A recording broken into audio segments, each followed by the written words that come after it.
What's up, YouTube? This is Sophia coming to you with another video, and this one, as you saw the title, is a nursing video. This is the top 10 new nurse tips.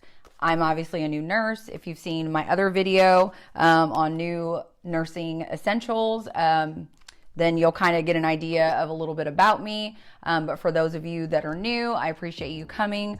I am a new nurse. I graduated in May of 2020. I did my NCLEX, I want to say in like June, and I started my new job in August. So I am a new nurse, so I feel like I'm definitely a person that can give you some of these tips and tricks.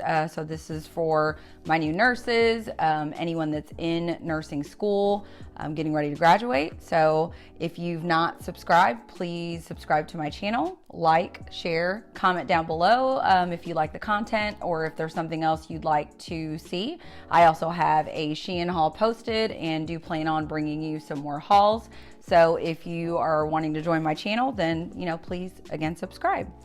So let's get into the video. This is not in any specific order, and if you catch me looking down, I actually have written things out because I definitely don't want to miss anything. And these are just obviously my opinions. As a new nurse, you're going to maybe find things that work for you and, have another, just another way of looking at things. But these are just things that I feel are pretty important. So number one, be confident. As a new nurse, you're not going to know everything. To be honest, nursing school is just the tip of the iceberg. All reading, there's no way to have all of that knowledge embedded in to be able to actually practice. When you become a new nurse, you're going to learn everything from your preceptor. I guess not everything, but you're going to learn the job from your preceptor and as you go along and do the day-to-day job. It probably takes years to really become a master nurse. I want to say when I was in orientation, they really say it takes a good year to even be comfortable with doing the job, and I definitely would agree with that. And it can take a good 5 years to really start to feel like you've mastered the job and you really are, great at what you do, and maybe even like 10 years or more to really be an expert. So give yourself time, but be confident, be able to talk to people and know that you've graduated, you've taken the NCLEX. This is your first job, and confidence will get you a long way. So definitely a great tip. Number two, don't be afraid to ask questions. Ask for help. Obviously, like I said, you're not going to know everything. When you get report, if you have a patient that you're not familiar with their diagnosis, or maybe something that they have that you have to take care of, whether it be like a wound vac, a certain dressing change, what have you, a certain procedure, taking out sutures, there's all sorts of things. So you're not going to be accustomed to every situation. Clinicals is not going to teach you every single thing that you can encounter. So even nurses that are experts or, have some years under their belt may come across, like I said, a wound vac or a diagnosis they've never heard of, or a certain type of person they've not taken care of. So don't be afraid to ask. Most units, I would say probably all units, are going to have a PCC or charge nurse that is there to help you, round on your patient. Ask, during the morning huddle when you're getting your shift report, for maybe that nurse that's giving you a report to do, maybe show you some of the things about that patient or how to turn things off, turn things on, the supplies you might need. All nurses are there to help you. They're your coworkers. They want you to succeed. They want you to be great. You are part of their unit. So again, don't be afraid to ask for help. My third tip is be prepared. And again, I'm going to link my other video, the new nurse essentials. It's just some of the things that I carry with me on a day-to-day basis that help me be prepared. There's nothing like not having the things that you need really just on you in your scrubs or readily available, especially if it's things you're going to use every single day. You'll get flustered. You're going to make multiple trips to the supply room as well as the med room. So having those things with you and just knowing what you need on a day-to-day basis is just going to help make your job that much easier, because nursing is stressful. Most of the time your patient ratio is 5 or 6 to 1, meaning you're going to have 5 to 6 patients on any given day, and then also you're going to have people admitting and discharging. So you may not even start with the same 4 to 5 patients. You're constantly rotating people. And they don't give you a break, to be honest. I mean, they're not going to wait till you catch up on your charting or wait till you catch up on all the tasks that you have to do. So being prepared and making sure that you make that one trip or have those supplies that you need, so you're not running to go get alcohol or running to go get a normal saline flush, is crucial to making your day run smooth and also keeping your stress level down. Another tip I would say is to go in early. Most of the time assignments are made, I would say maybe like an hour at least prior to the start of your shift. So most nurses work 3 12-hour shifts. So you work usually about 7 to 7:30.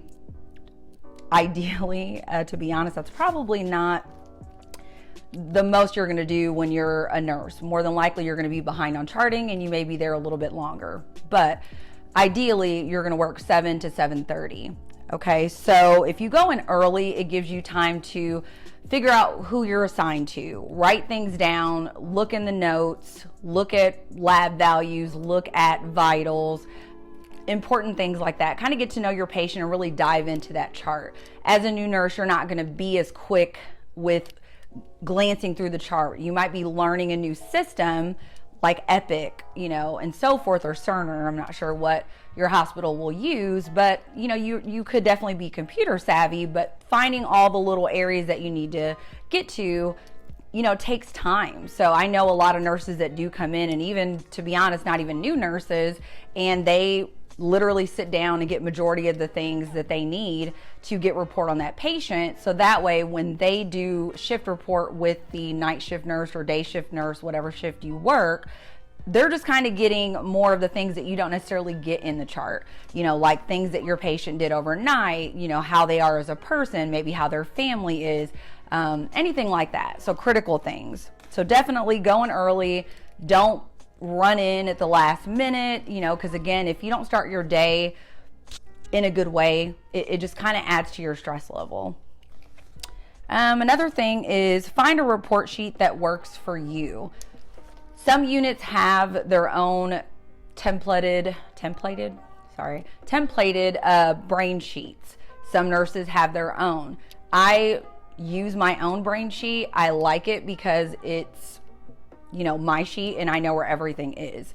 So when anyone asks me questions, I can go right to my sheet. I know if my patient's on room air, what their diet is. It also makes getting report and giving a report a lot easier. So definitely recommend, if you are in school and you don't have your own sheet, maybe if you're following around with various nurses, ask each one to give you what their report sheet is, and you can either try to create your own off the things you like off of each sheet, or you can, use one of the ones that they have and start using them in clinicals.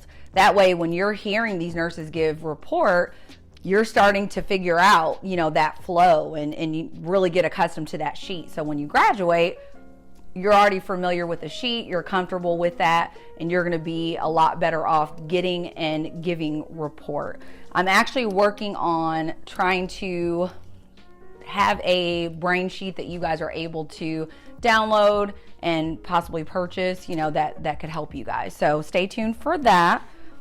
I thought I brought it down here with me, but maybe I did not. Maybe buy a little notebook.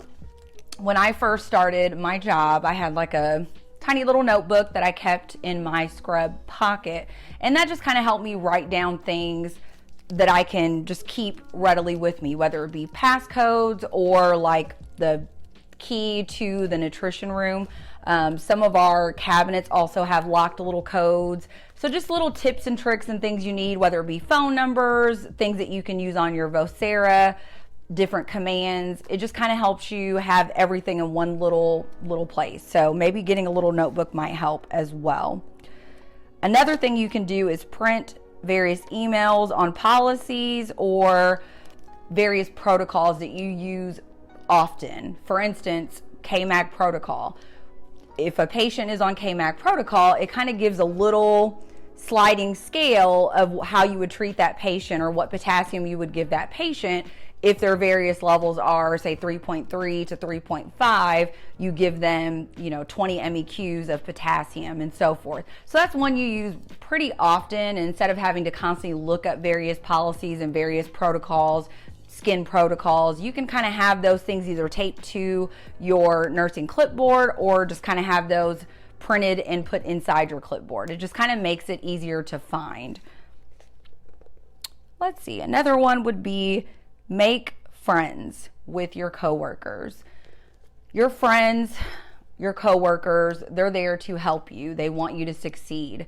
As new nurses, you are intimidated because you feel like these people know what they're doing and you have no clue. I started my job and was not even like a CNA, a tech.